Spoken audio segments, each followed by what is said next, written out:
Welcome to A Celtic State of Mind. My name is Paul John Dykes, and today I'm joined by my regular cohort Kevin Graham. Hello there. And we're also joined by two very special guests, Simon Farrelly and Jim Simonette from the Jimmy Johnstone Charitable Trust. Welcome to the show, guys. Thanks very much, guys. Thank you. Now, we're here to talk about the Charitable Trust, but we're also here to talk about Jimmy Johnstone, the Greatest Ever Celt. Simon, what's your memories as a youngster of the great Jimmy Johnstone? Well, growing up in Clydebank, actually I went along to watch Clydebank, who were doing quite well at that time, but I do remember going with my dad into the jungle to watch Jinky. It's very young, and it was quite an experience as you get thrown from one side to the other and down towards the park, and the goal was scored. But just amazing genius on the ball, creative and an entertainer. And yourself, Jim, what's your memories as a supporter watching Jimmy Johnstone? Well, as a supporter, it probably stems from my mother first and foremost. She was a massive Celtic fan. It's funny that I've got more memories of her than my father. We lived in Malcolm Street, which was right behind where the old jungle would be. And as a young boy, growing up very young, I would disappear and go to the jungle and get a lift over and go in and run down the front and watch Jimmy Johnstone and the boys playing. But it was always Jimmy that stuck out in my mind. And then once you went back at 6-year-old, 7-year-old, back to the close, the streets, and then you'd play street football, and everybody that played was Jimmy Johnstone. And from there, going to different games when we were younger, watching him playing, you were disappointed if Jimmy wasn't starting at 11. It was always going to see Jimmy Johnstone first and foremost, which might sound strange nowadays, but it was, we're going to go and see Celtic, but we're going to go and see Jimmy Johnstone. So we moved away from Parkhead, and we moved up to the northeast of the city, a place called Black Hill, where it was a massive Celtic support came from there. And we used to walk, even from primary school, going into the early parts of secondary school, we would walk down to Celtic Park, and that was a highlight of the weekend. First it was going to the pictures in the morning, ABC Miners or whatever it was, and then it was down to when Celtic played at home, we'd go and see them. And a lot of the times, money was tight back in the days with every family. We would go and see Celtic reserves. So there was always the hope that Jimmy would be playing for the reserves and not the first team. So that's my fondest memories of Jimmy Johnstone, is smiling every time I seen him play on the park. I was going to say that because as a man going into his 40s, obviously I wasn't lucky enough to see him playing. So we're relying on old grainy video footage. I mean, to actually be there and the ball gets passed to Jinky with that red hair, I mean, it must have been electrifying when he got the ball. It was, yeah. And when he got the ball, it was like, I suppose you could put it to when a bit like when Henrik came to Celtic and everybody was sitting, and then as soon as Henrik got it and he was making a burst towards goal or whatever, we would all stand up to see what would happen. So if you can imagine that back in the days of the jungle and the Celtic, it was called the Celtic end. If you can imagine everybody sitting and then standing when Jimmy got the ball, you'd be standing for a lot of the game. So it was just magnificent. And from me, I felt that he's on the ball, just go get them. And honestly, it was funny. It was really funny.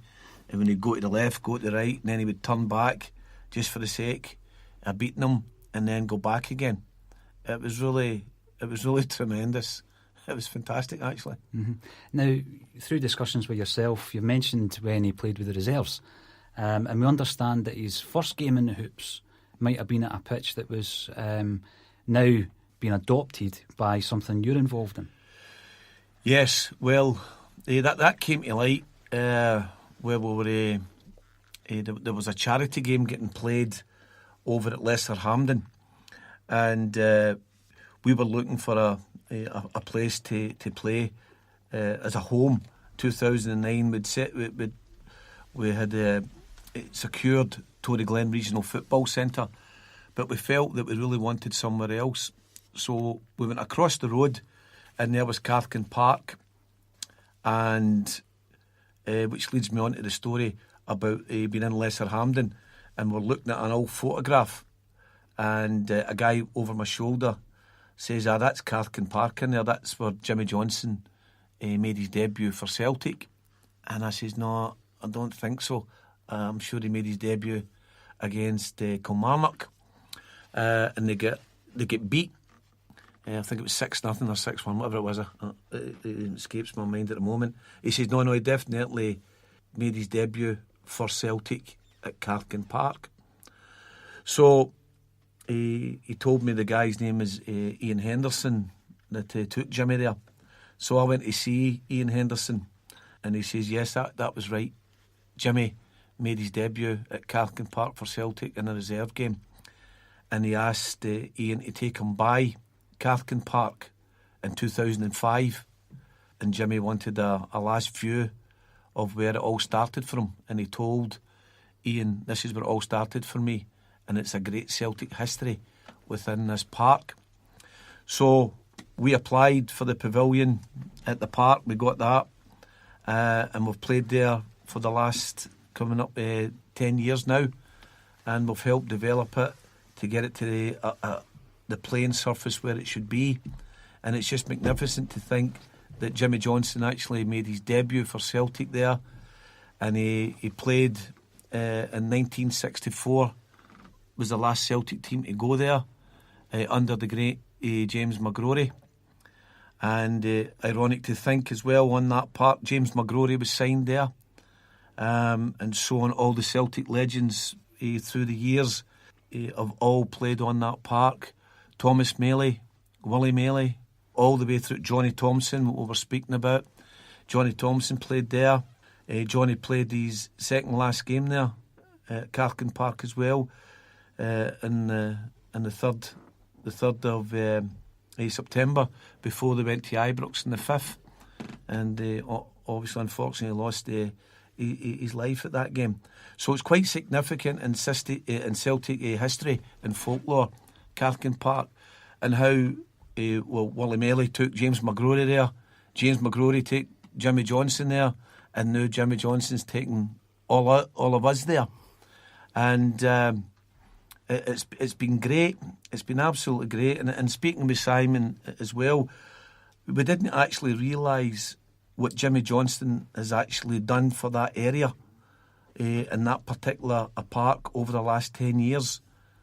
There's been over 60,000 players played on the park in the last 10 years now, and went through the pavilion and been more aware of Jimmy Johnstone as such.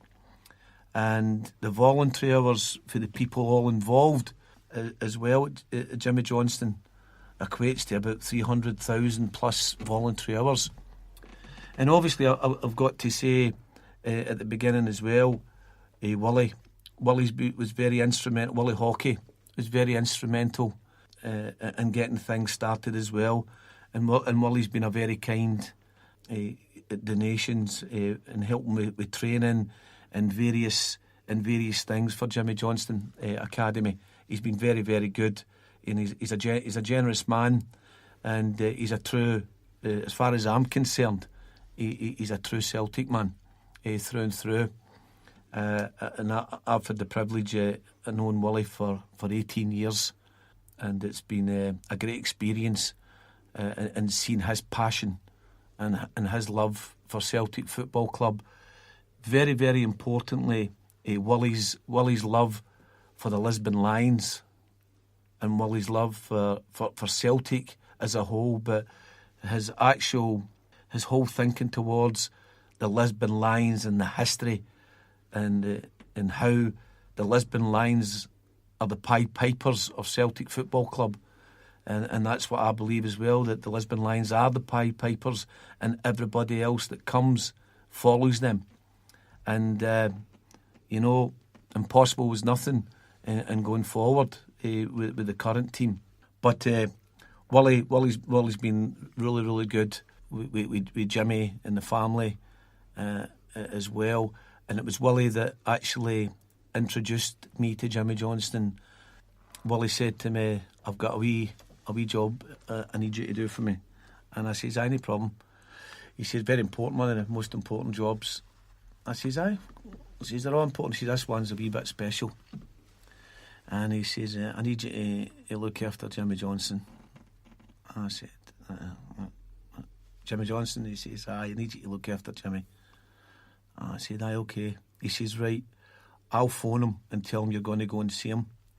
Anyway, Willie phones him, but the time Willie got back to me, I was sitting on the corner for Jimmy's house, waiting to go in and see him. And I says, right, I'll be there in 5 minutes.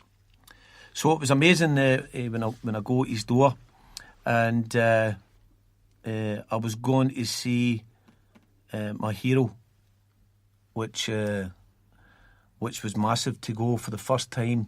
I'd met him briefly, was shaking hands before and whatever, but to go and to think I was going in for a 1v1, so to speak, with my mother, first and foremost, my mother's hero in football, my hero, Celtic fans the world over. When I walked through his door, the image of the footballer was fantastic.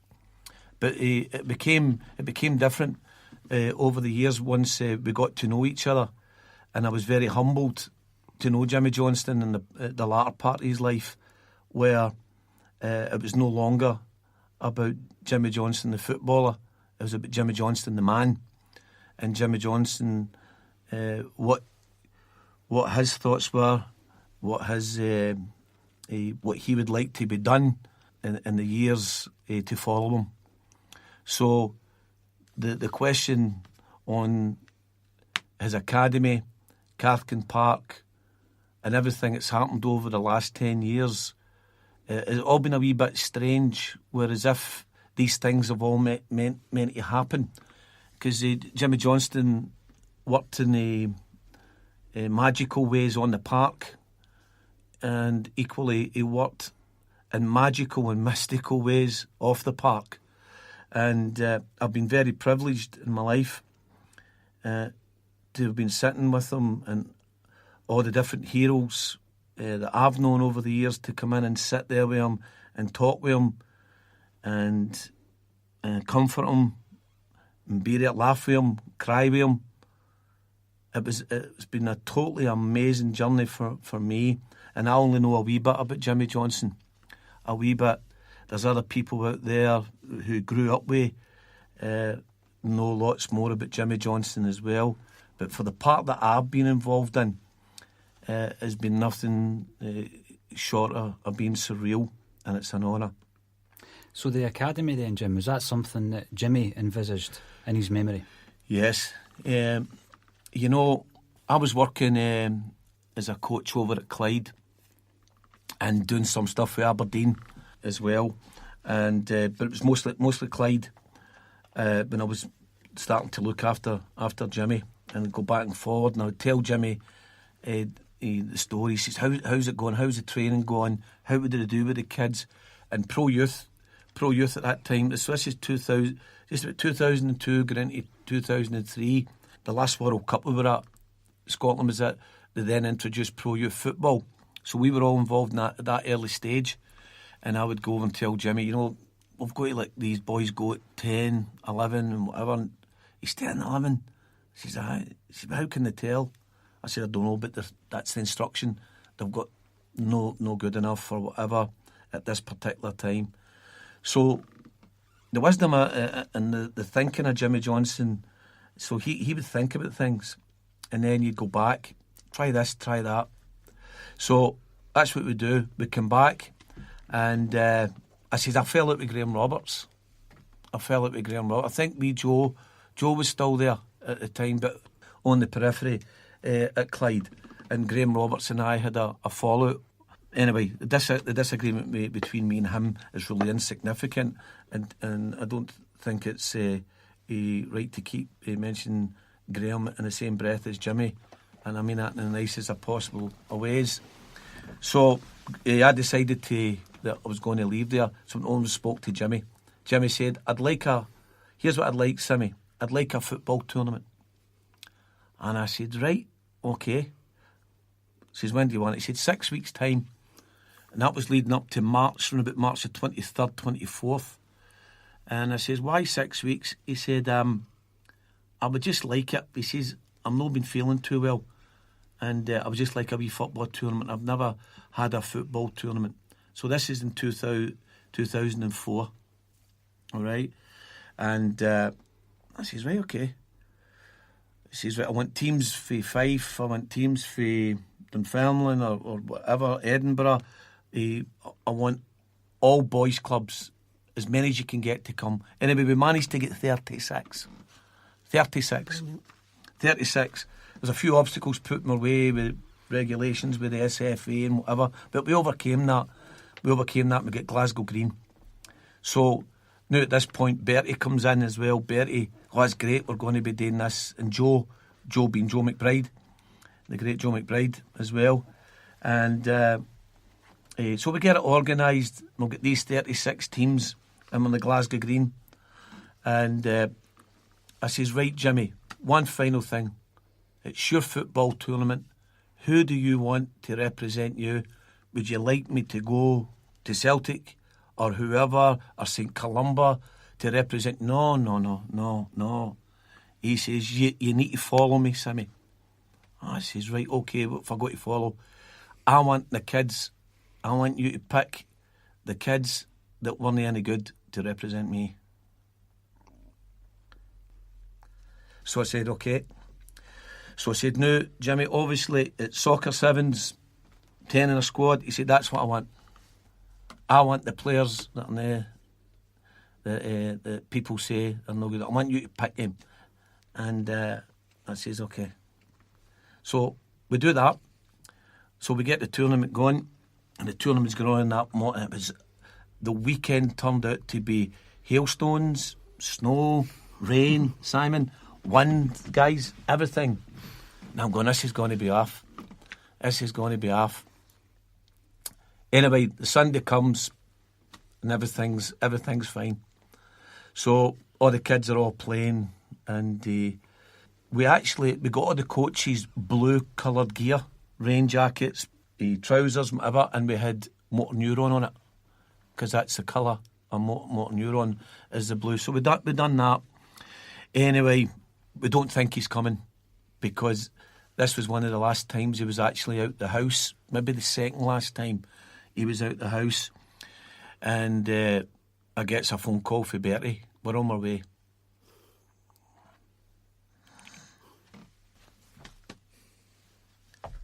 So they arrive, and they get one of the buggies, and he refused to go on it.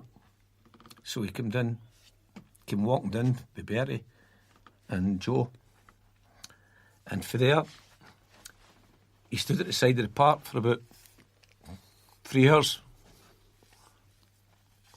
and the strength that he done and stood there was absolutely fantastic. And he watched all the kids, stayed to the end, gave them all medals, special medals, commemorative medals for him. So anyway, excuse me, just thinking about him. And Bertie was great, Joe was great. Charlie Nicholas turned up later on, and he helped as well, which was brilliant. So the games are going on. He's done that, and he says he'd like to thank everybody for the bottom of his heart for supporting him, and it means a lot to him, and it means a lot that kids get the opportunity to play football. So away he goes. I'm now coming back. Away he goes. Anyway, goes to see him on the Tuesday, and Bertie and that's there. It was as if he's sitting in his chair, as if something magical had happened to him at the weekend. It was as if he'd won the European Cup again, and every type of honour that had been bestowed on him. Sammy, you've no idea. That was absolutely brilliant. That was great watching all these kids. It was great. And he's sorry I've missed a part, but when he was there, even these young kids back then, 2000, just swarming him. You know, swarming him. They loved him. So he says, how did your wee team do? I says, well, Jimmy, I says, they lost every game. He says, they lost every game. And he, that's all right, that's all right. He says, look, will you do me a favour, big man? He always asks everybody, will you do me a favour? I says, I'll do you a favour. He says, I want you to keep them together. I want you to keep them together. And I says, right. He says, here's what I'd like you to do. I'd like you to cultivate a relationship with the young players. He said, that's what the boss done with us. He said, you see, we weren't really the best players. I says, really? He says, no, we weren't the best players. He says, but what the boss done was he cultivated a relationship with everyone he is, and he put us into positions, and he'd done this, and he had us all playing as a team. He said, that's why we were good. We were a team. We weren't individuals. We were a team. Me and the boys. I says, okay, keep them together. So we did. We kept them together, and I had been given an invitation to go to the Leon International Youth Tournament with Clyde, but I kept it for these kids, and we took them out. Anyway, Jimmy said, that's a great idea. So we went across to France, and we lost every game. They actually done a penalty shootout for us, and we didn't score a penalty. We didn't even get a corner kick. We finished last. So I go back. So I goes back, and I goes to chat with Don. I'll come in, Sammy, go in. But I goes in, and there's Dixie, there's Joe McBride, there's Jimmy, there's Bertie, and Willie O'Neill. And I found out that day why Willie O'Neill was called Pumper.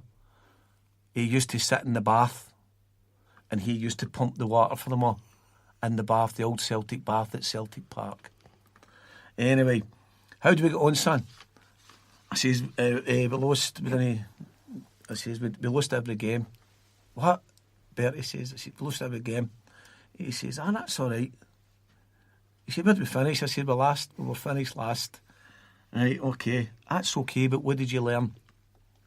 So we told them what we learned, like Marseille were in their bed early, Paris Saint-Germain, different diets they were having. The parents weren't allowed beside them. Everything was all kept separate. The kids were out of the sun, and it was a different way that they worked. The French worked. He said, that's good. So we've learnt for it. He said, so we never lost. I said, okay, it's a good way of putting it. So, but when you walk into the room and you've got, like, you know, Bertie, you've got Willie O'Neill, Joe McBride, Jimmy Johnstone, Dykes and such, and saying that you finished last, you know, you kind of feel it a wee bit and go, I'm under a wee bit of pressure here. So anyway, the team start playing. So he asked me to ask that no player we wouldn't ask any player to leave for that particular a team there, and we never asked anybody to leave, but a few other boys came in. One in particular was a young lad called Jordan Moffat. He came in, and the team was transformed. So Jimmy was this is now going into late 2005, and this team start to win things. They won the Glasgow Cup against the Dinah Hibs. They won that. They won the Falkirk International Youth Tournament. They won the league, and then going into 2006, the January, February, Jimmy was getting worse in his illness, and it was getting more difficult to actually go and see him. It was becoming more difficult, and the visits around about the February time. It actually became less with myself. The reason for that as well, it was hard now. It was hard to see and watch his illness, the way that was affecting him. And motor neuron it's a very, very difficult illness to watch, and my heart goes out to anybody who's gone through that, and their families especially. And I found it very difficult to go by. But me and Bertie would talk about different things, and the kid, the football, we've got to go by and we've got to tell them how the kids are doing. So we did go by, and I told them.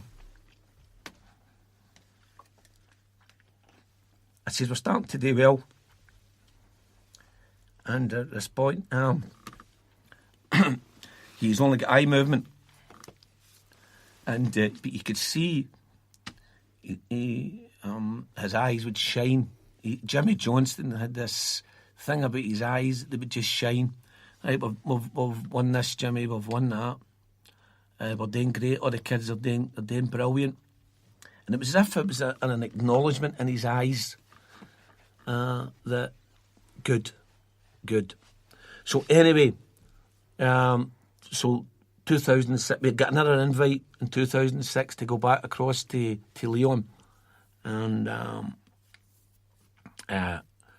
so we decide that we're going to go back after speaking to Agnes. That says we're going to go back. So again, it was March, this funny time, March 23rd, 24th. So Jimmy passes away on the 13th of March, and we go back across to France. We go back across to France.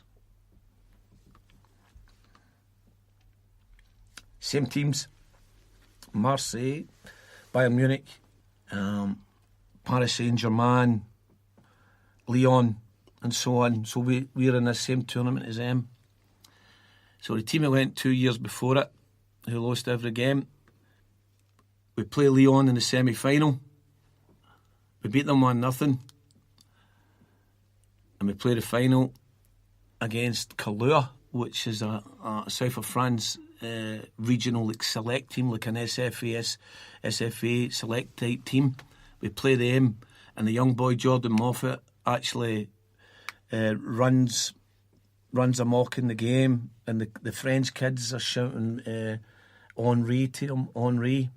Anyway, we won it, and we're presented with this figurine, and we wore green. Actually, we went to France and wore green because Jimmy, in some of his stories, told me that in all the away games, literally all the away games with Celtic in '67, they wore green. So we decided to go there with a green strip, and we won it. And on this, on the base and the trophy, the figurine, you've got Real Madrid, Bayern Munich, you've got Paris Saint-Germain, Marseille, and so on. And then you've got us. So we come back, we showed Agnes the trophy, and she said, that's great, he'd be delighted. He's got his chair in the house, so we had it there, got a photograph with Agnes there. Anyway, a couple of months later, the same team are in the Scottish Cup final. And we wear his logo on the jerseys. And I think it's the first time in any Scottish Cup at any level that a footballer's emblem has been placed in a jersey to win the Scottish Cup, the oldest trophy in world football. So that's a first. And for there, we took a wee bit of time out with after the same team that hadn't won anything and were losing all their games. By the time they were finished, they had won every honour in football. Such was the wisdom, I suppose, of Jimmy, that cultivate relationships and things grow for it. So I suppose he means that not just in football but in life.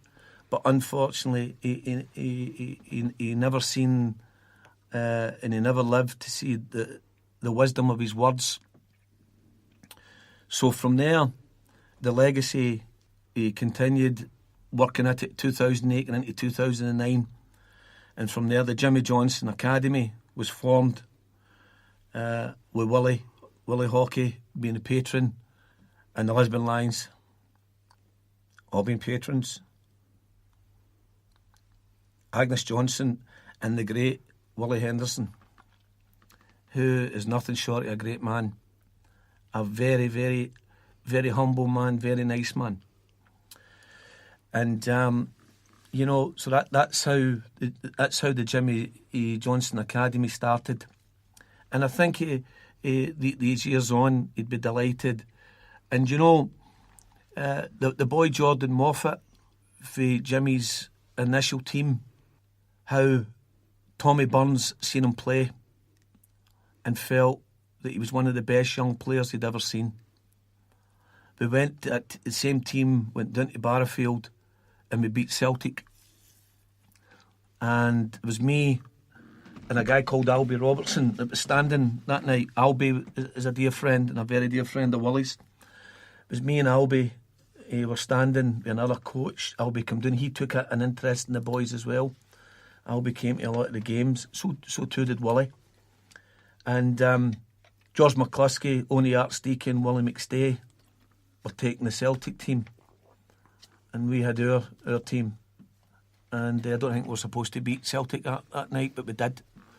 And Tommy came up to me and he said, I've told all them to watch this team.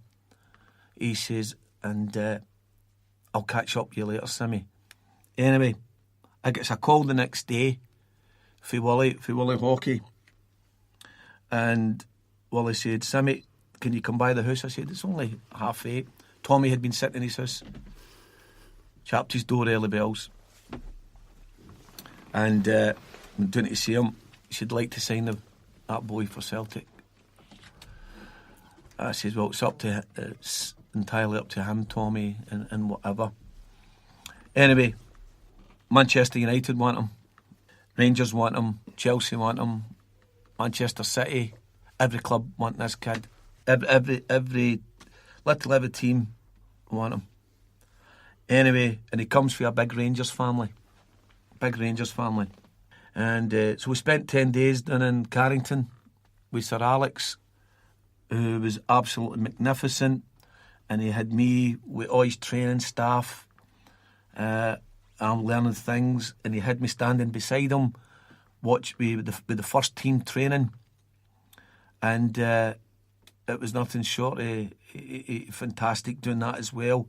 And none of it would have happened if it wouldn't have been for Jimmy Johnstone. But Jordan decides that he wants to sign for Celtic. He decides he wants to sign for Celtic and wants to play for Tommy Burns. And they made that decision the day after Tommy passed away. And we went up and Chris McCart signed a Jordan Moffat, who was rated as one of the best players in the UK at that particular time. But it's funny, the story with Jimmy Johnstone and players that played with him, it doesn't finish with Jordan Moffat. We also had another boy that played in games at that time as well, because he didn't have a team, was Tony Watt. He played in a game against Queen's Park, actually we beat every pro youth team that we played against. Everyone, that team that couldn't get a game, wasn't good enough at that particular time, went on to play every pro youth team in Scotland and beat them. And Tony came into that fold as well through a guy called Jim Martin. And Tony played in these games because he was a day too old to play with that age group, 1 day too old. So he played in all the pro youth games. Anyway, lo and behold, as time goes on, he ends up playing for Celtic.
A Celtic State of Mind's previous episodes can be accessed by searching iTunes, Spreaker or your pre-installed podcast player. Make sure to subscribe and you won't miss our upcoming episodes with former players, musical icons, documentary makers and Celtic supporters. You can keep up to date with us and get in touch at Paul Dykes and at A Northern Prose. We also have a new website, thecelticstar.com, and on that website we have a host of writers giving you daily Celtic news, including Jim Craig, who gives a morning blog. We also have contributors such as David Potter and Scotty Allcroft. Tune in next week, we will have another guest with a Celtic State of Mind.